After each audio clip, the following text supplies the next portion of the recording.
मी इथे मॅरिनेट केलेले पनीर घेतलेले आहेत. तुम्ही साधे पनीरही घेऊ शकता किंवा नुसते तळून पनीरही टाकू शकता.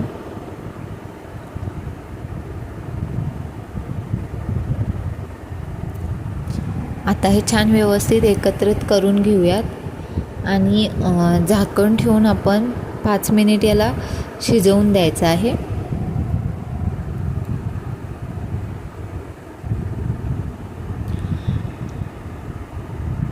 आता यावर आपण झाकण ठेवूयात आणि 5 मिनिटानंतर बघूयात.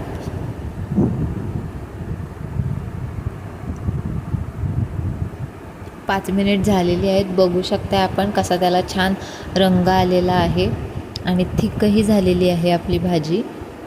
तर अशा प्रकारे आपली भाजी तयार झालेली आहे. अगदी झटपट तुम्ही हे तयार करू शकता. अशाच व्हिडिओजसाठी चॅनलला सबस्क्राईब करा. थँक्यू.